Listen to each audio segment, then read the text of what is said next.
Hi friends, welcome to our channel. இந்த video எதோட continuation அப்படின்னு பார்த்தீங்கன்னா, மார்னிங் நம்ம ஒரு வீடியோ அப்லோட் பண்ணியிருந்தோம். என்ன அப்படின்னா, குரூப் 1 பி அண்ட் சி சர்வீசஸ்க்காக நடந்த ரீசெண்டாக லாஸ்ட்டாக 2024 நடந்த குரூப் எக்ஸாம்ஸுடைய ஜிஎஸ் கொஷின்ஸ் வந்து 1லேருந்து 60 கொஷின்ஸ் வரைக்கும் நம்ம வந்து டிஸ்கஸ் பண்ணியிருந்தோம். ஸோ இந்த வீடியோவில் வந்து 61லேருந்து சரியா, இதில் ஒரு 60 கொஷின் 61லேருந்து 120 கொஷின்ஸ் வரைக்கும் டிஸ்கஸ் பண்ண போகிறோம். சரியா, 61 கொஷின் பார்த்துடலாம்.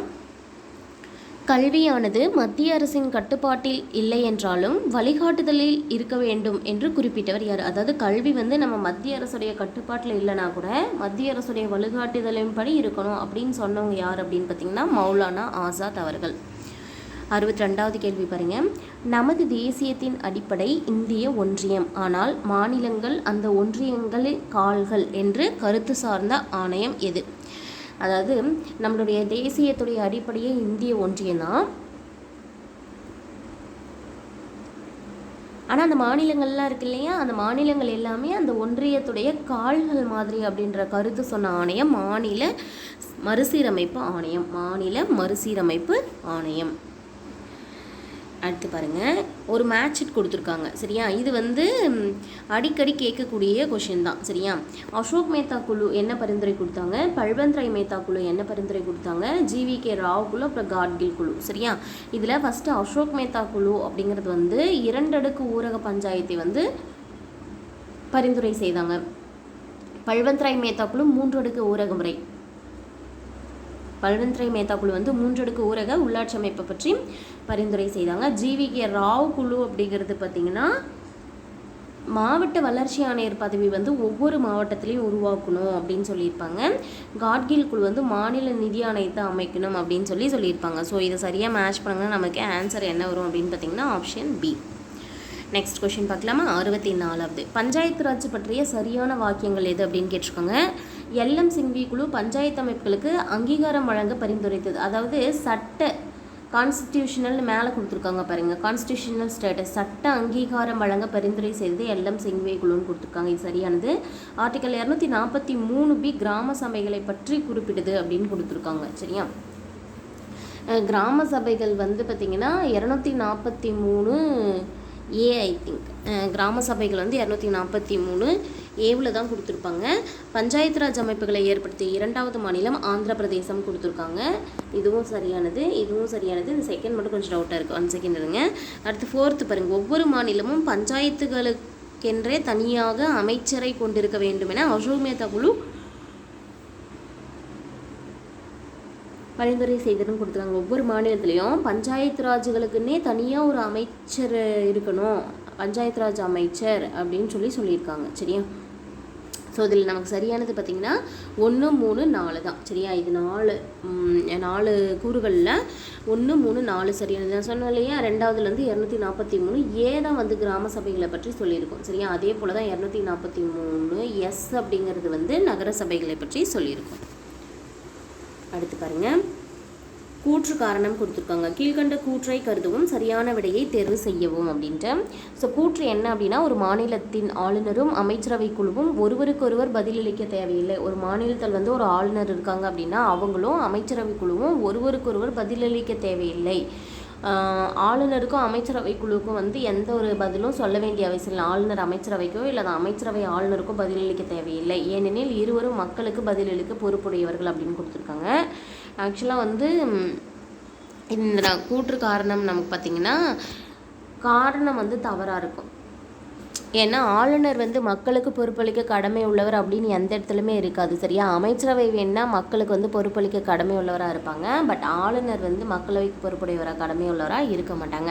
அதே போல் ஆளுநருக்கும் அமைச்சரவைக்கும் இடையில் பார்த்திங்கன்னா ஆளுநருக்கும் அமைச்சரவைக்கும் இடையில் முதலமைச்சர் இருப்பார் இல்லையா, அதனால் நம்மளால் வந்து ஆளுநர் வந்து அமைச்சர்களுக்கோ இல்லை அமைச்சரவை ஆளுநருக்கோ கடமைப்பட்டு தான் இருக்காது.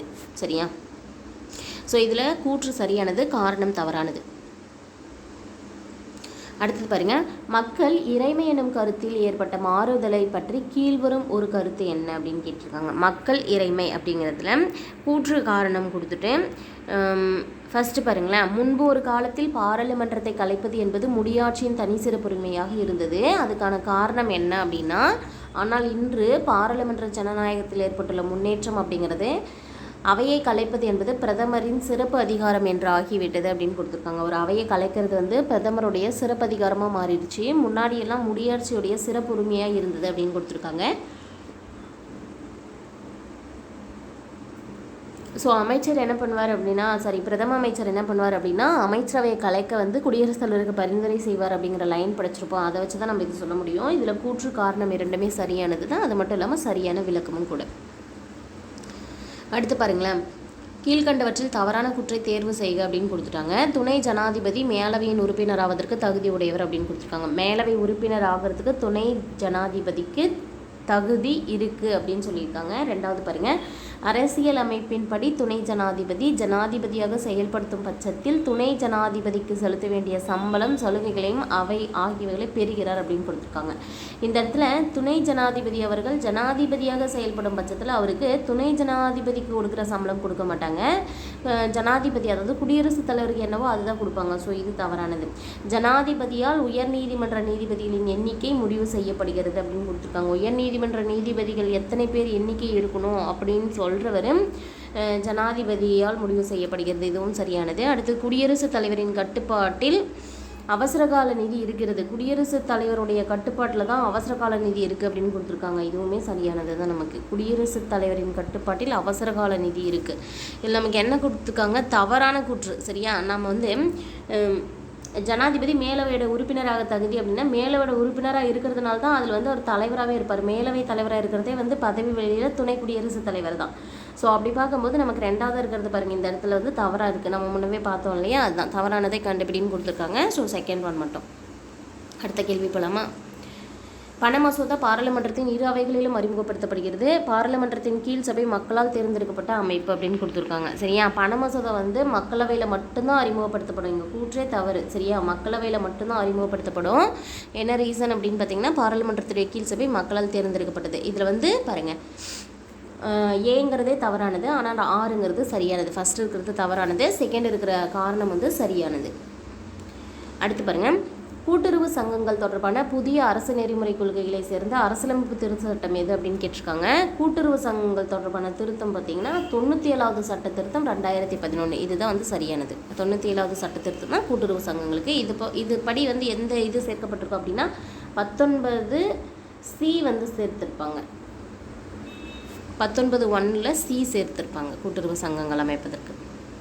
அடுத்து பாருங்கள், அரசின் வழிகாட்டு நெறிமுறைகளை பற்றி கீழ்கண்ட வாக்கியங்களை கவனி மற்றும் கீழே கொடுக்கப்பட்டுள்ள வாக்கியங்களில் சரியானது எதுன்னு கேட்டிருக்காங்க. டிபிஎஸ்பி தான் அரசு வழிகாட்டு நெறிமுறை கோட்பாடு அப்படிங்கிறது. டிபிஎஸ்பி தான் நாட்டின் ஆளுகைக்கான அடிப்படை கோட்பாடுகள் இந்த வழிமுறையில் கூறப்பட்டுள்ளன. ஸோ நாட்டை ஆள்வதற்கான அடிப்படை கோட்பாடுகள் இதில் இருக்குதுன்னு சொல்லியிருக்காங்க. ஐக்கிய நாடுகள் பிரகடனத்தில் மேம்பாட்டு உரிமைக்கான முன்னோடியாக இது கருதப்படுகிறது.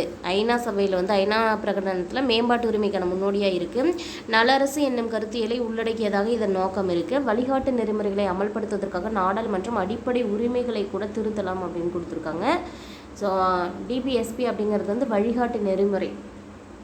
இதில் கொடுத்துருக்கிறதுல வந்து பார்த்திங்கன்னா நமக்கு எதெல்லாம் வந்து சரியாக இருக்குது அப்படின்றதான் கேட்டிருக்காங்க. நமக்கு ஆன்சர் பார்த்திங்கன்னா எல்லாமே சரியாக இருக்குது. ஒரு டைம் நல்லா படித்து வச்சுக்கோங்க. இது தனியாக கூட கேட்கலாம். சரியா, இல்லை கூற்று காரணம் மாதிரி கேட்கலாம். நாட்டின் ஆளுகைக்கான அடிப்படை கோட்பாடுகள் டிபிஎஸ்பியில் கூறப்பட்டிருக்கு. ஐக்கிய நாடுகள் பிரகடனத்தில் கூட மேம்பாட்டு உரிமைக்கான முன்னோடியாக இந்த டிபிஎஸ்பி இருக்குது. நல அரசு அப்படிங்கிற கருத்தை உள்ளடக்கியதாக இருக்குது. இது நிறைய இடத்துல படிச்சிருப்போம். அந்த லாஸ்ட் பாயிண்ட் பாருங்கள், வழிகாட்டு நெறிமுறைகளை அமல்படுத்துவதற்கு நாடாளுமன்றம் என்ன பண்ணலாம் அப்படின்னா அடிப்படை உரிமைகளை கூட திருத்தலாம் அப்படின்ட்டு. சரியா, இது மட்டும் கொஞ்சம் நல்லா படிச்சுக்கோங்க. அடுத்து பாருங்கள், அடிப்படை கடமைகளை அமல்படுத்த எடுத்துக்கொள்ளப்பட்ட அடிப்படையான கொள்கை என்ன அப்படின்னு கேட்டுக்கோங்க. அடிப்படை கடமைகள் இருக்கு இல்லையா, அதுக்கு வளம் குன்றா வளர்ச்சி, முன்னெச்சரிக்கையுடனான கொள்கை, மாசுபடுத்துவர்கள் மாசுபடுத்தும் செலவை ஏற்றல். ஸோ இது எல்லாமே வந்து அடிப்படை கடமைகளை வந்து அமல்படுத்தணும் அப்படிங்கிறதுக்காக ஏற்படுத்தப்பட்ட சில அடிப்படையான கொள்கைகள். சரியா, வளம் குன்றா வளர்ச்சி அப்படின்னா நாட்டுடைய சொத்தை வந்து பாதுகாப்புறது அடிப்படை கடமையிலே, அது பேஸில் வரும். முன்னெச்சரிக்கையான கொள்கை, ஏதாவது வந்து தவறுகள் ஏற்படாமல் இருக்கணும்ல, அதுக்காக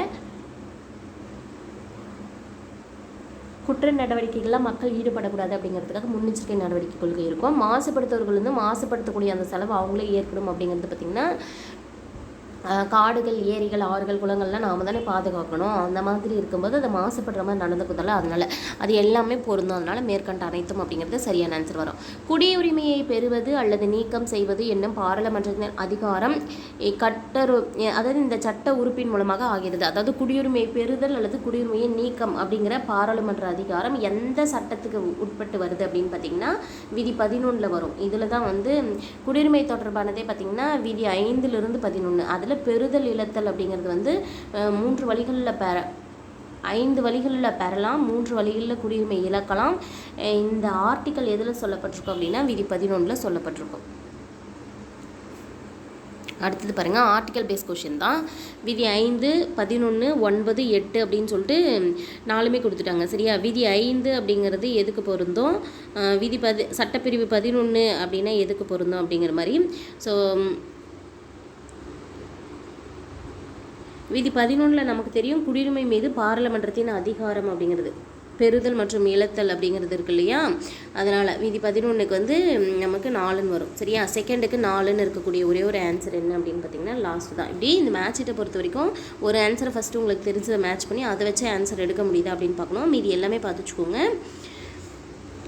ஃபஸ்ட் இருக்கக்கூடிய ஆர்டிக்கல் 5 அப்படிங்கிறது வந்து எதுக்கானதுன்னா, இந்திய அரசியலமைப்பு சட்டம் துவங்கும் பொழுது பெறப்பட்ட குடியுரிமை. அரசியலமைப்பு சட்டம் ஃபஸ்ட்டு தொடங்கப்படுது இல்லையா, அப்போது எத்தனை குடியுரிமை பெறுவதற்கான அந்த சட்டம் இருந்தது. அது ஆர்டிக்கல் 11 அப்படிங்கிறது வந்து பார்த்திங்கன்னா அது வந்து பாராளுமன்றத்துடைய அதிகாரம் அதில் என்ன இருக்குது அப்படிங்கிறது. சரியா? அடுத்தது ஆர்டிக்கல் 9, ஆர்டிக்கல் 8. ஆர்டிக்கல் 9 பார்த்திங்கன்னா நமக்கு என்ன வரும் அப்படின்னு பார்த்திங்கன்னா வெளிநாட்டு அரசுகள் கிட்ட குடியுரிமை பெறுவது தான் ஆர்டிக்கல் 9. வெளிநாட்டு அரசுகளிடமிருந்து குடியுரிமை பெறுவது ஆர்டிக்கல் 9. ஆர்டிக்கல் 8 என்ன சொல்லுது அப்படின்னு பார்த்திங்கன்னா வெளிநாட்டில் இருந்து தூதுவர் மூலம் குடியுரிமை பெறுதல். வெளிநாட்டில் இந்திய தூதுவர் மூலமாக குடியுரிமை பெறுவது தான் ஆர்டிக்கல் 8 சொல்கிறது. நெக்ஸ்ட் பாருங்கள், அரசின் வழிகாட்டும் நெறிமுறை கோட்பாட்டை பற்றி கூறும் சரத்துக்கள் என்ன அப்படின்னு கேட்டிருக்கோங்க. அதாவது டிபிஎஸ்பி தொடர்பான ஆர்டிகல்ஸ் என்ன அப்படின்னு கேட்டிருக்கோங்க. ஆர்டிகல் 36லேருந்து ஆர்டிகல் 51 வரைக்கும். அடுத்தது பாருங்களேன், 75வது கேள்வி, அரசமைப்பு நிர்ணய சபையின் பணிகளை பற்றி பின்வரும் நிகழ்வுகளை காலவரிசைப்படி ஒழுங்குபடுத்து அப்படின்னு கொடுத்துருக்காங்க. இந்தியா காமன்வெல்த் அமைப்பின் உறுப்பினராக அங்கீகரிக்கப்பட்டது. இந்தியா வந்து காமன்வெல்த் அமைப்புடைய உறுப்பினராக அங்கீகரிக்கப்பட்டிருக்கு அப்படின்னு கொடுத்துருக்காங்க. அரசியலமைப்பு நிர்ணய சபையுடைய பணிகள் பற்றி காலவரிசைப்படி ஒழுங்குபடுத்தணும். அரசியலமைப்பு நிர்ணய சபை அமைக்கப்பட்டது இல்லையா, அந்த அரசியலமைப்பு நிர்ணய சபையின்படி அவங்க என்னென்னலாம் ஒவ்வொன்றா செய்தாங்க அப்படின்னு காலவரிசைப்படி. அப்புறம் தேசிய கொடியை ஏற்றுக்கொண்டது, தேசிய கீதத்தை ஏற்றுக்கொண்டது, தற்காலிக இந்திய பாராளுமன்றத்தை தொடர்ந்து இயக்கியது அப்படின்னு கொடுத்துருக்காங்க. சரியா? ஃபர்ஸ்ட் வந்து நமக்கு என்ன வரும் அப்படின்னு பார்த்திங்கன்னா, தேசிய கொடியை ஏற்றுக்கிட்டது எப்போ அப்படின்னு பார்த்திங்கன்னா 1947 ஜூலை 22. ஸோ தேசிய கொடி ஏற்றுக்கிறது முதல்ல வரும். அப்புறம் தேசிய கீதம் வந்து பார்த்திங்கன்னா 1950 தான் ஏற்றிருந்திருப்பாங்க. அதுவும் ஜனவரி 24 தான் ஏற்றிருந்திருப்பாங்க. சரியா? ஜனவரி 24. அடுத்து தற்காலிக இந்திய பாராளுமன்றமாக தொடர்ந்தது வந்து பார்த்திங்கன்னா கடைசி அரசியலமைப்பு சட்டம்லாம் ஏற்றுக்கொள்ளப்பட்ட பிறகு வந்தது. அதனால் இதுதான் லாஸ்ட்டாக வரும். சரியா? இது லாஸ்ட்டாக வரும். தேசிய கொடி ஏற்றுக்கிட்டது ஃபஸ்ட்டாக வரும். இது ஃபஸ்ட்டு, 4வது இருக்கிறது வந்து லாஸ்ட்டு. சரியா? அடுத்தது பாருங்கள், தேசிய கீதமாக ஏற்றுக்கொண்டது சொல்லியாச்சுல்ல, ஜனவரி 1950 ஜனவரி 24. இந்திய காமன்வெல்த் அமைப்புடைய உறுப்பினராக அங்கீகரிக்கப்பட்டது வந்து பார்த்திங்கன்னா இதுக்கு முன்னாடியே இருந்திருக்கும். ஸோ இதுதான் செகண்டாக வரும். ஆப்ஷன் பார்த்திங்கன்னா ஆப்ஷன் ஏ தான் சரியான ஆன்சர். 2, 1, 3, 4 அப்படிங்கிறது. அடுத்து பாருங்களேன், 1979 திட்ட கமிஷன் பணிக்குழு மேற்கொண்ட நகர்ப்புற வறுமை மதிப்பீட்டுடைய 1 மாதத்திற்கான தனிநபர் நுகர்வு செலவு எவ்வளோ? 1979 ஒரு திட்ட கமிஷன் அமைச்சிருப்பாங்க. அந்த திட்ட கமிஷன் பணிக்குழு என்ன பண்ணியிருப்பாங்க அப்படின்னா நகர்ப்புற வறுமையை பற்றி மதிப்பீடு செய்திருப்பாங்க. அதில் 1 மாதத்திற்கான தனிநபர் நுகர்வு செலவு எவ்வளோ அப்படின்னு பார்த்தீங்கன்னா 56.7. இதுதான் சரியான ஆன்சர். 56.7 அப்படின்னு மதிப்பிட்டு இருந்திருப்பாங்க. அடுத்த கொஸ்டின் பாருங்கள், 77வது, பின் வருவனவற்றுள் எது ஆர்டிஇ சட்டம் குறித்தான சரியான கூற்று? அனைவருக்கும் தரமான கல்வியை சமமாக பெறுவதை உறுதி செய்தல், இலவச மற்றும் கட்டாய கல்விக்கான குழந்தைகளின் உரிமை, நலிந்த பிரிவை சேர்ந்த பெண்கள் மற்றும் குழந்தைகளை கல்வியின் மீதான கவனம், பள்ளிகளில் படிக்கும் சிறுமிகளின் பாதுகாப்பையும் நம்பகத்தன்மையையும் உறுதி செய்கிறது. இதில் வந்து நமக்கு ஆர்டிஇ சம்மந்தமாக எது வந்து சரி கேட்டிருக்காங்க. இலவச மற்றும் கட்டாய கல்வி குழந்தைகளுடைய உரிமை அப்படிங்கிறது தான் வந்து ஆர்டிஇயோடைய நோக்கம். அடுத்து 78வது கேள்வி, பின்வரும் நிகழ்வுகளை காலவரிசைப்படி வரிசைப்படுத்து அப்படின்னு சொல்லிட்டு நமக்கு ஜவஹர் ரோஸ்கர் யோஜனா, தேசிய ஊரக வேலைவாய்ப்பு உறுதி திட்டம், இந்திய ஆவாஸ் யோஜனா, சிறு விவசாய வளர்ச்சி ஏஜென்சின்னு கொடுத்துருக்காங்க. நமக்கு இதுக்கான ஆன்சர் வந்து இன்னும் ஃபைனலைஸ் பண்ணி சொல்லலை. ஸோ இந்த மாதிரி இருக்கிற ஆன்சர்ஸ் எல்லாம் வந்து ஃபைனலைஸ் ஆகி ஆன்சருக்கு வரும்போது இந்த கொஷின்ஸ் மட்டும் தனியாக எடுத்து நான் உங்களுக்கு கொடுக்குறேன். சரியா? அடுத்து பாருங்கள், கீழ்கண்டவற்றில் எது தவறுதலாக பொருந்தியுள்ளது அப்படின்னு கேட்டிருக்காங்க. சரியா? தவறாக பொருந்திருக்கிறது வந்து 1, 3. சரியா? டிபிஇபி அப்படிங்கிறது வந்து மாவட்ட முதன்மை கல்வி திட்டம் அப்படின்னு இருக்கிறதும், இந்த என்சிஆர் அப்படிங்கிறது பண்பாட்டு சுற்றுச்சூழல் ஆராய்ச்சிக்கான தேசிய கவுன்சில்னு இருக்கிறது தான் தவறாக பொருந்திருக்கு. சிஎஸ்ஐஆர் அப்படிங்கிறது அறிவியல் மற்றும் தொழில்துறை ஆராய்ச்சி கவுன்சில், இது சரியானது தான். என்சிஆர்டி அப்படிங்கிறது கல்வி ஆராய்ச்சி மற்றும் பயிற்சிக்கான தேசிய கவுன்சில், இதுவும் சரியானது தான். அடுத்து பாருங்கள், மேட்ச் இட் மாதிரி கொடுத்துருக்காங்க. சரியா? ஐடிபிஐ பேங்க்கு, நபார்டு பேங்க்கு, விவசாய மறுகடன் மேம்பாட்டுக் கழகம், மாநில நிதி சலுகை கழகங்கள் அப்படின்னு சொல்லிட்டு இதில் நமக்கு மேட்ச் பண்ணால் நமக்கு 4, 3, 1, 2 அப்படின்னு ஆன்சர் வரும். சரியா? 4, 3, 1, 2 அப்படின்னா ஐடிபிஐ பேங்க் உருவாக்கப்பட்டது வந்து 1976, நபார்டு பேங்க் உருவாக்கப்பட்டது 1982, விவசாய மறுகடன் மேம்பாட்டுக் கழகம் 1963, மாநில நிதி கழகங்கள் 1951. ஸோ இதை மேட்ச் பண்ணும்போது நமக்கு என்ன வரும் ஆன்சர் அப்படின்னு பார்த்தீங்கன்னா ஆப்ஷன் சி வரும். அடுத்து, இந்திய பதிவாளர் ஜெனரலால் நடத்தப்பட்ட 2011 மக்கள் தொகை கணக்கெடுப்பின்படி நாட்டின் மொத்த விவசாய தொழிலாளர்களின் எண்ணிக்கை 2001 234.1, 2001 எவ்வளோ 234.1 மில்லியன் தொழிலாளர்கள் அப்படிங்கிறதுலேருந்து 2011 எவ்வளோவா மாறி இருக்குது அப்படின்னு கேட்டிருக்காங்க. 263.1 மில்லியன் தொழிலாளர்களாக அதிகரித்துள்ளது. அடுத்த கொஷின் பாருங்கள், பின்வருவனவற்றுள் தேசிய வேளாண் தொழில்நுட்ப திட்டத்தின் முக்கிய குறிக்கோள் எது அப்படின்னு கேட்டிருக்காங்க. தேசிய வேளாண் தொழில்நுட்ப திட்டம் இருக்கு இல்லையா, அதோடைய முக்கிய குறிக்கோள் என்ன அப்படின்னு கேட்டிருக்காங்க. உற்பத்தி முதல் நுகர்வு முறை வரை பற்றிய ஆராய்ச்சி, அதாவது உற்பத்தியிலிருந்து நுகர்வு வரைக்கும் இருக்கக்கூடிய ஆராய்ச்சி, இயற்கை வளங்களின் அடிப்படையை பாதுகாத்தல் மற்றும் வளங்களின் உற்பத்தி திறனை மேம்படுத்துதல். இயற்கை வளங்களுடைய அடிப்படையை பாதுகாக்கிறது, வளங்களுடைய உற்பத்தி திறனை மேம்படுத்துறது, நிலையான கிராமப்புற வாழ்வாதார பாதுகாப்பை கொண்டு வருவது. இதில் வந்து நமக்கு என்ன கேட்டிருக்காங்க, இதில் சரியானது எது அப்படின்னு கேட்டிருக்காங்க. முக்கிய குறிக்கோள் என்ன அப்படின்னு கேட்டிருக்காங்க. இயற்கை வளங்களுடைய அடிப்படையை பாதுகாக்கிறது, அதே போல் வளங்களில் உற்பத்தி திறனை மேம்படுத்துறது, இதுதான் இதோடைய முக்கிய குறிக்கோள். அடுத்து 83வது கேள்வி, ஜமீன்தாரி முறை பற்றிய பின்வரும் கூற்றுகளில் எது சரியானது. ஜமீன்தாரி முறை 1793ஆம் ஆண்டு பிரிட்டிஷ் அரசால் உருவாக்கப்பட்டது. காரன்வாலிஸ் பிரபுவின் நில உரிமையாளர்களுடன் வரி பகிர்வு தொடர்பின் தீர்வை இது ஏற்படுத்தியது. விளைபொருள் மதிப்பில் 50% நிலவரியாக வசூலிக்கப்பட்டது. விளைபொருள்களுடைய மதிப்பில் 50% நிலவரியாக வசூலிக்கப்பட்டது அப்படின்னு கொடுத்துருக்காங்க. ஸோ இதில் நமக்கு 1 மற்றும் 2, ஜமீன்தாரி முறை 1793ஆம் ஆண்டு பிரிட்டிஷ் அரசால் கொண்டு வரப்பட்டது. காரன்வாலிஸ் தான் வந்து நில உரிமையாளர்களுடன் வரி பகிர்வு தொடர்புடைய தீர்வை ஏற்படுத்தினார் அப்படிங்கிறது சரியானது. ஸோ விளைபொருள் மதிப்பீட்டில் 50% அப்படிங்கிறது வந்து நிலவரியாக வசூலிச்சிருந்திருக்க மாட்டாங்க. 3/1 பங்கு அப்படின்னு கொடுத்துருப்பாங்க. சரியா? நிலவரியில் 3/1 பங்கு நிலவரியாக வசூல் செய்யலாம் அப்படின்னு சொல்லி கொடுத்துருப்பாங்க. 15வது நிதிக்குழு அறிக்கையின்படி மத்திய வரி வருவாயில் 2021 2026 காலத்திற்கான மாநிலங்களின் பங்கு எவ்வளோ கேட்டிருக்காங்க. சரியா? 15வது நிதிக்குழு அறிக்கையோட 15வது நிதிக்குழு வந்து அறிக்கை கொடுத்துருப்பாங்கள்ல, அதன்படி மத்திய வரி வருவாயில் 2021 2026 காலத்திற்கு மாநிலத்துடைய பங்கு எத்தனை சதவீதம் அப்படின்னு கேட்டிருக்காங்க. 41%. அடுத்து பாருங்கள், 85வது கேள்வி, ஜிஎஸ்டி என்பது சுதந்திர இந்தியாவின் ஒரு முக்கிய சீர்திருத்தம். இது கூட்டுறவு கூட்டாட்சியின் உணர்வை வெளிப்படுத்துகிறது. ஜிஎஸ்டி அப்படிங்கிறது சுதந்திர இந்தியாவில் கொண்டு வரப்பட்ட ஒரு முக்கிய சீர்திருத்தம். இது கூட்டுறவு கூட்டாட்சியின் உணர்வை வெளிப்படுத்துதுன்னு கொடுத்துருக்காங்க. ஜிஎஸ்டி கவுன்சிலால் நிர்வகிக்கப்படுகிறது. அங்கு மாநிலங்கள் சம பங்குதாரர்களாக உள்ளன அப்படின்னு கொடுத்துருக்காங்க. இது ரெண்டுமே நமக்கு சரியானது ப்ளஸ் சரியான விளக்கம். ஃபார் எக்ஸாம்பிளுக்கு நாம் இப்போ போயிட்டு வந்து ஏதாவது ஜுவல்ஸ் எடுக்கிறோம் அப்படின்னு பார்த்தீங்கன்னா ஸ்டேட் ஜிஎஸ்டி அப்படின்னு சொல்லிட்டு போடுவாங்க ஒரு பர்சன்ட். அதே பர்சன்ட் தான் வந்து சென்ட்ரல் ஜிஎஸ்டியும் இருக்கும். அது மாதிரி சமமாக வந்து ஜிஎஸ்டியை 2ஆக பிரித்து 2 இடத்துக்கும் வந்து போடுற மாதிரி இருக்கும். அதை வச்சு இதை நம்ம வந்து எக்ஸ்பிளைன் பண்ணலாம். சரியா?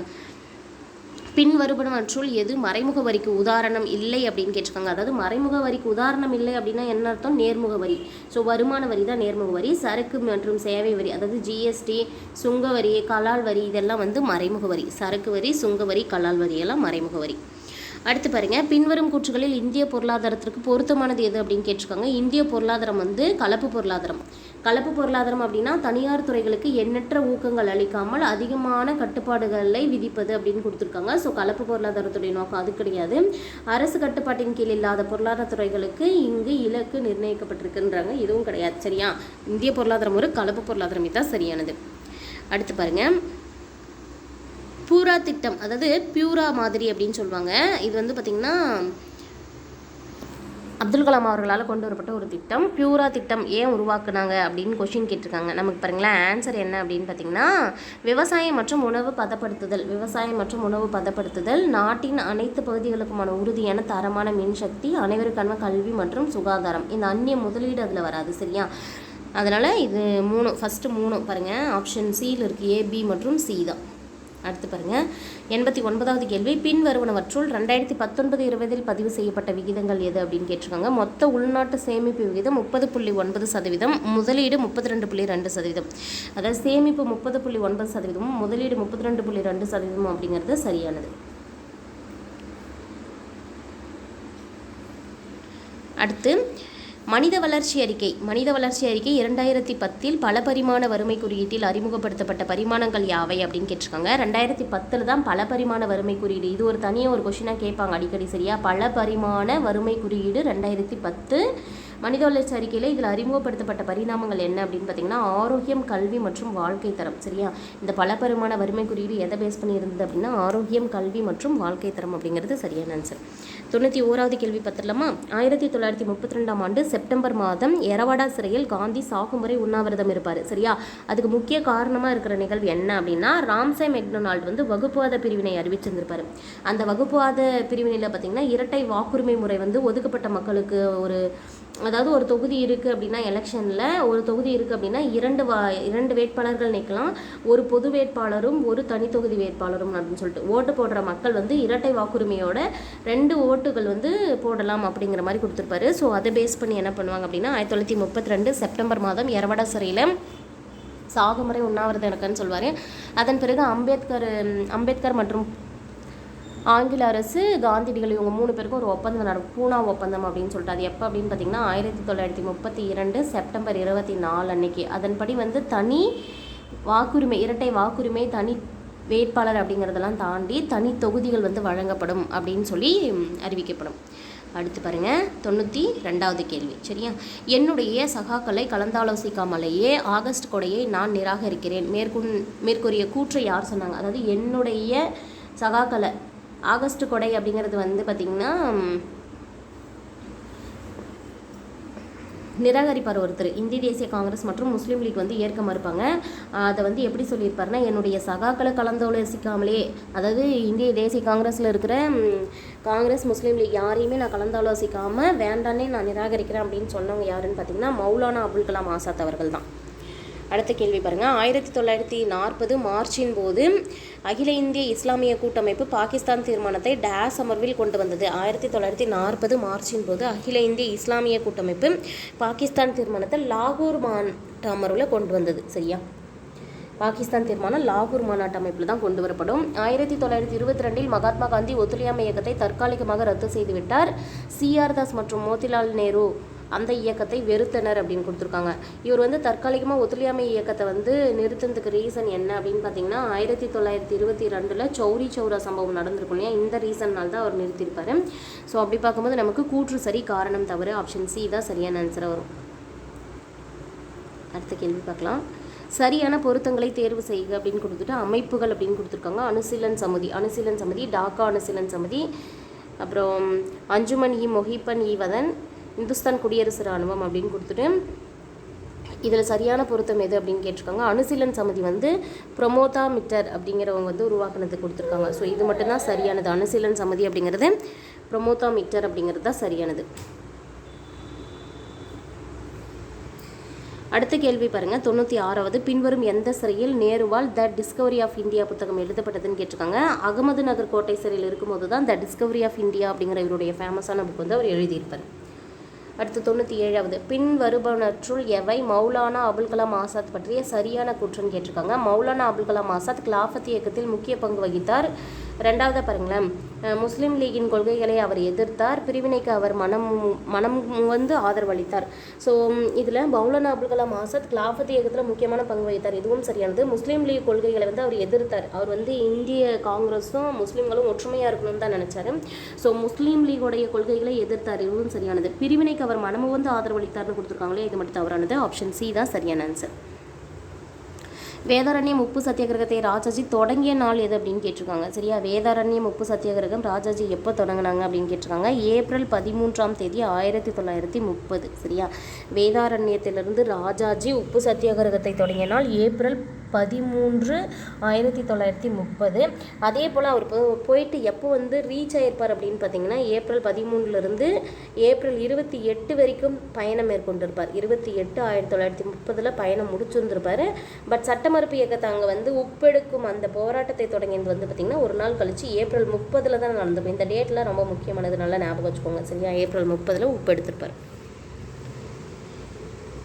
99வது கேள்வி, காங்கிரஸ் கட்சி அரசு மன்றங்களில் நுழைவது என்பது அரசுடன் ஒத்துப்போவதற்கான ஒத்துழையாமையை முன்னிறுத்தலே என்ற கருத்தினை கூறியவரும் பின்வருபவர்களில் யார் அப்படின்னு கேட்டிருக்காங்க. பண்டிதர் மோதிலால் நேரு மற்றும் தேசபந்து சித்ரஞ்சன் தாஸ். காங்கிரஸ் கட்சி அரசு மன்றங்களில் நுழையிறது அப்படிங்கிறது அரசோடு ஒத்துப்போவதற்கு கிடையாது, ஒத்துழையாமைக்காக தான் அப்படின்னு சொன்னவங்க பண்டித ஜவஹர்லால் நேருவும் சித்ரஞ்சன் தாஸும். இந்திய தேசிய இராணுவம் முதலில் சிங்கப்பூரில் 1942 யாரால் நிறுவப்பட்டது அப்படின்னு கேட்டிருக்காங்க. ஜெனரல் மோகன் சிங் அவர்கள் தான் ஃபஸ்ட்டு இந்திய தேசிய இராணுவத்தை நிறுவியிருப்பாங்க. Doctor B.R. அம்பேத்கர் இந்திய அரசியலமைப்பு சபையின் அரசியலமைப்பு சட்ட வடிவமைப்பு குழுவின் தலைவராக இருந்தார். இது சரியானது. இந்தியா ஒரு குடியரசு நாடு என்று தொடங்குவதற்கான ஒரு பள்ளியாக பிரிட்டிஷ், அமெரிக்கன் மற்றும் ஸ்விஸ் அரசியலமைப்பு மாதிரிகளை கையாளுவதில் நேருவும் அம்பேத்கரும் ஒரு சிறந்த வழியாக கொண்டிருந்தனர். ஸோ இதில் பார்த்திங்கன்னா நமக்கு கூற்று காரணம் இரண்டுமே சரி. பட் சரியான விளக்கமா அப்படின்னு பார்க்கும்போது விளக்கம் வந்து சரியானது கிடையாது. அரசு ஊழியர்கள் காங்கிரஸ் இயக்கத்தின் நடவடிக்கைகளில் பங்கேற்க கூடாது என்று உத்தரவிட்ட வைஸ்ராய் யார் அப்படின்னு கேட்டிருக்காங்க. அரசு ஊழியர்கள் போயிட்டு காங்கிரஸ் இயக்கத்துடைய நடவடிக்கைகளில் பங்கேற்கக்கூடாது அப்படின்னு சொன்னவங்க பார்த்திங்கன்னா டஃப்ரின் பிரபு. சரியா,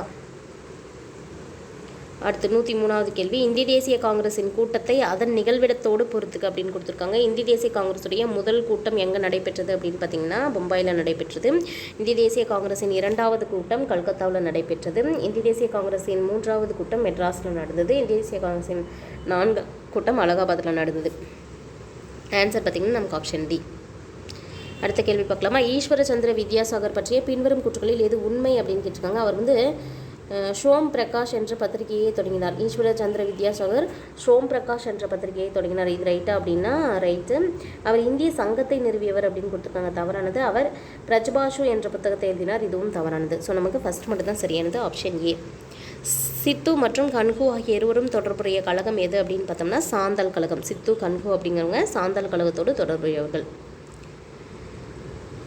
இயற்றல், ஈட்டல், காத்தல், காத்து வகுத்தல் யாருக்கு உரியது அப்படின்னா ஒரு அரசருக்கு உரியது. சரியா, அரசர் வந்து இயற்றுதலும் ஈட்டலும், ஈட்டதை காத்தலும், காத்து அதை வந்து வகுத்து செயல்படுத்துதலும் அரசருடைய கடமை. வள்ளுவரின் கூற்றுப்படி யாரை எல்லா உயிரும் கைகூப்பி தொழும் அப்படின்னா புலால் உண்ணாதவர்களே. யார் வந்து புலால் உண்ணாமல் இருக்காங்களோ அவங்கள வந்து எல்லா உயிர்களும் கைகூப்பி தொழும் அப்படிங்கிறது சரியான ஆன்சர். அடுத்து 108வது கேள்வி பாருங்கள். கீழ்வருவனவற்றை பொறுத்துக்கு அப்படின்னு கொடுத்துட்டு தலைவர்கள் கொடுத்துருக்காங்க, புத்தகங்கள் கொடுத்துருக்காங்க. Doctor B.R. அம்பேத்கர் அப்படின்னு கொடுத்துருக்காங்க. சாதி ஒழிப்பு B.R. அம்பேத்கரோடது. இதை வந்து தமிழில் மொழிபெயர்த்தவங்க ஈவேரா அவர்கள். ஈவேரா அவர்களுடைய நூல்னு பார்த்தபோது பெண் ஏன் அடிமையானால் அப்படிங்கிறது. மு. கருணாநிதி அப்படிங்கிறவங்க வந்து நெஞ்சுக்கு நீதி. C.N. அண்ணாதுரை வந்து நல்ல தம்பி.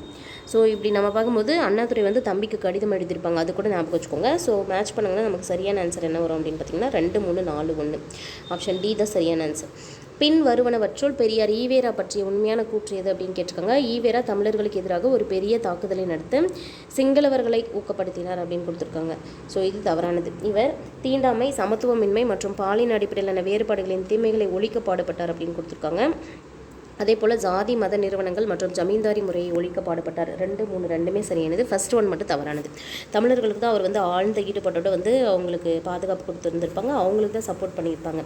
பெரியாரின் சிந்தனைகள் வைரத்தை போன்று வலிமையானவை, ஆனால் அந்த வைரத்தின் வெளிச்சத்தை அண்ணாவின் இதயத்தில் காணலாம் என்று கூறியவர் யார் அப்படின்னு கேட்டிருக்காங்க. ஸோ முனைவர் கா. அன்பழகன் அவர்கள் அப்படி சொல்லியிருப்பாங்க. பெரியாருடைய சிந்தனைகள் எல்லாமே வைரம் போன்றது, வைரம் போன்று வலிமையானது, அந்த வலிமையான வெளிச்சம் ஃபுல்லாக எங்கே இருக்கும் அப்படின்னா அண்ணாவோட இதயத்தில் இருக்குது அப்படிங்கிற மாதிரி 2 பேரையும் கம்பேர் பண்ணி சொல்லியிருந்திருப்பாங்க. இந்திய சுதந்திரத்திற்கு பிறகு தமிழ்நாட்டில் மதிய உணவு திட்டத்தை முதலில் நடைமுறைப்படுத்துவர் யார்? அதாவது சுதந்திரத்திற்கு பின்னாடி அப்படின்னு சொல்லியாச்சு. ஸோ ஃபஸ்ட்டு மதிய உணவு திட்டம் அப்படின்னு இருந்தால் நீதி கட்சி காலத்தில், இங்கே சுதந்திரத்துக்கு பிறகு அப்படிங்கிறதுனால காமராஜர் அவர்கள் காலத்தில். 1917ஆம் ஆண்டு ஸ்வஃபர் டேங்கில் நீதி கட்சி தலைவர்களாக கூட்டம் ஒன்று கூட்டப்பட்டது. அந்த கூட்டத்துடைய நோக்கம் என்ன அப்படின்னு கேட்டிருக்காங்க. பஞ்சமர்களின் நலனுக்காக. 1917 ஸ்வர்டேங்க் அப்படிங்கிற இதில் வந்து நீதி கட்சி தலைவர்களால் கூட்டப்பட்ட கூட்டத்துடைய நோக்கம் பஞ்சமர்களின் நலனுக்காக கூட்டப்பட்டது. அடுத்து சென்னை வருவாய் வாரியம். சென்னை வருவாய் வாரியம் 1851 ஒரு உத்தரவை அறிவித்தது. இது நிலையான ஒழுங்கு எண் 128 பிரிவு 2 என பிரபலமாக அறியப்படுகிறது. இந்த நிலையான ஒழுங்கின் என்ன நோக்கம் அப்படின்னு கேட்டிருக்காங்க. பார்த்திங்கன்னா அரசாங்கத்தில் வருவாய் வேலையில், அதாவது வருவாய் வேலை இருக்கு இல்லையா, வருவாய் சேவையில் இருக்கிற பிராமணர்களோட எண்ணிக்கையை கட்டுப்படுத்தணும். அதாவது மக்கள் எண்ணிக்கை அப்படின்னு பார்க்கும்போது வெறும் 3% இருப்பாங்க, ஆனால் வேலைகளில் அவங்களே ஃபுல்லாக ஆக்குபை பண்ணியிருந்திருப்பாங்க. அதனால் இதை வந்து கட்டுப்படுத்தணும். அரசாங்கத்தில் பிராமணர் அல்லாதவர்களுக்கும் அனைத்து காலியிடப்படங்களும் நிரப்பணும் அப்படின்னு சொல்லியிருந்திருப்பாங்க. சரியா, இது ரொம்ப முக்கியமானது. ஸோ நமக்கு ஆன்சர் என்ன பார்த்திங்கன்னா 1, 2 சரியானது இதுதான். அதே போல் சென்னை மாவட்டத்தில் இருக்கக்கூடிய எல்லா அரசு நிறுவனங்கள்லேயும் பிராமணர் அல்லாதவர்களுக்கு இடஒதுக்கீடு தரணும் அப்படின்னு சொன்னதும் இதுவே தான். அதுவும் ஒரு கொஸ்டினாக கேட்பாங்க. அடுத்து பாருங்கள் 114வது கேள்வி. 1813ஆம் ஆண்டில் சென்னை மாகாணத்தில் சதி ஒழிப்பு திட்டத்தை முதலில் டேஸ் என்பவரால் கொண்டு வரப்பட்டது. 1813 சென்னை மாகாணத்தை பொறுத்த வரைக்கும் சதி ஒழிப்பு யாரால் கொண்டு வரப்படுது ஃபஸ்ட் அப்படின்னா GM லூஷிங்டன் அப்படிங்கிறவங்க தான். சரியா, GM லூஷிங்டன் அப்படிங்கிறவங்களால கொண்டு வரப்பட்டது. பின்வரும் நிறுவனங்களில் எவை வடலூர் வள்ளலால் நிறுவப்பட்டது அப்படின்னு கேட்டிருக்காங்க. சுத்த சன்மார்க்க சங்கம், சமத்துவ சமாஜம், சத்திய தர்மசாலை, சத்திய ஞான சபை. இதில் வந்து சுத்த சன்மார்க்க சங்கம், சத்திய தர்மசாலை, சத்திய ஞான சபையெல்லாம் அவரால் கொண்டு வரப்பட்டது தான். ஸோ நமக்கு பார்த்திங்கன்னா ACD அப்படிங்கிறது சரியான ஆன்சர், ஆப்ஷன் C. சமத்துவ சமாஜம் அப்படிங்கிறது வந்து நேற்று நம்ம ஒரு வீடியோ போட்டிருப்போம் அம்பேத்கர் பற்றி ஒரு லெசன், அதில் வந்து சமத்துவ சமாஜம் வந்து அவர் தான் கொண்டு வந்திருப்பார் அப்படின்றதுக்கு. அடுத்து பாருங்கள்,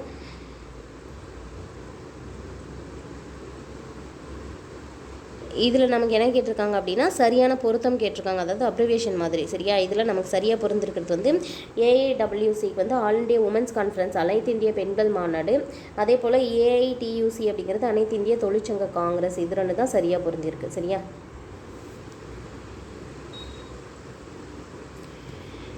ஸோ ஆப்ஷன் வந்து 3, 4 தான் சரி. அடுத்து 117வது கேள்வி. கூற்று பாருங்கள். ஆங்கிலேயரை எதிர்த்து போர் புரிந்து வெற்றி பெற்றவர் வேலு நாச்சியார். வேலு நாச்சியாருக்கு ஹைதர் அலியின் படை உதவியது அப்படின்னு கொடுத்துருக்காங்க. ஸோ கூற்று காரணம் 2மே சரியானது, ஒன்று சரியாக மெய்ப்பிக்குது அப்படிங்கிறது தான் சரியான ஆன்சர். 118வது கேள்வி. மெட்ராஸுக்கு அருகில் உள்ள உதயவனம் என்ற இடத்தில் சத்தியாகிரக முகாமை அமைத்தவர் யாருன்னு பார்த்தீங்கன்னா T. பிரகாசம் அவர்கள். 119வது கேள்வி வந்து ரயத்வாரி முறை, 3ஆம் மைசூர் போர், உட்ஸ் அறிக்கை, ஹண்டர் கமிஷன். எது எந்தெந்த வருஷம் அப்படின்னு கேட்டிருக்காங்க. ரயத்வாரி முறை பார்த்திங்கன்னா 1820 கொண்டு வரப்படுது. ரயத்வாரி முறை 1820. 3ஆம் மைசூர் போர் பார்த்திங்கன்னா 1790. உட்ஸ் அறிக்கை 1854. Hunter commission 1882. ஸோ இதை சரியாக மேட்ச் பண்ணும்போது நமக்கு ஆப்ஷன் Bயில் தான் ஆன்சர் இருக்குது. ஸோ பாருங்கள், இந்த வீடியோவில் லாஸ்ட் கேள்வியை இதை வச்சுக்கலாம். சரியா, 121வது கேள்வியிலிருந்து அடுத்த வீடியோவில் பார்க்கலாம். 120வது கேள்வி பாருங்கள். கீழ்கண்டவற்றுள் VOC பற்றி உண்மையான கூற்று என்ன அப்படின்னு கேட்டிருக்காங்க. சென்னை விவசாய கைத்தொழில் சங்கம் லிமிட்டெடை உருவாக்கினார் அப்படின்னு கொடுத்துருக்காங்க. சென்னை விவசாய கைத்தொழில் சங்கம் லிமிடெட். அதே போல் காங்கிரஸின் தலைவர் பதவியை விட்டு விலகியவர்னு கொடுத்துருக்காங்க. விட்டு விலகியவர் வந்து 1939 இவர் வந்து விலகியிருப்பார், சுபாஷ் சந்திர போஸ், நேதாஜி அவர்கள். சரியா, சென்னை ஜன சங்கத்துடைய தலைவராக விலகி இருந்திருக்காங்க. வஉசியை பற்றி இந்த 2மே புதுசாக இருக்குது பாருங்கள். சென்னை விவசாய கைத்தொழில் சங்கம் லிமிட்டை உருவாக்கியிருக்காங்க. அதே போல் சென்னை ஜன சங்கத்துடைய தலைவராக இருந்திருக்காங்க. சரியா, இது 2 தான் சரியானது. 1 மற்றும் 3 சரி. ஸோ ஃப்ரெண்ட்ஸ், நம்ம சேனல் இப்போ தான் ஃபஸ்ட் டைம் பார்க்குறீங்க அப்படின்னா சேனலை சப்ஸ்கிரைப் பண்ணிக்கோங்க. பக்கத்தில் இருக்கிற பெல் ஐக்கான் கிளிக் பண்ணி ஆல்னு செட் பண்ணி வச்சுக்கோங்க. முடிஞ்ச வரைக்கும் நம்ம சேனல் லிங்க் ஃப்ரெண்ட்ஸ்க்கு ஷேர் பண்ணுங்கள். நெக்ஸ்ட் வீடியோவில் இதோடைய கண்டினியூஸாக 121வது கேள்வியிலிருந்து 175வது கேள்வி வரைக்கும் பார்க்கலாம். சரியா, தேங்க்யூ.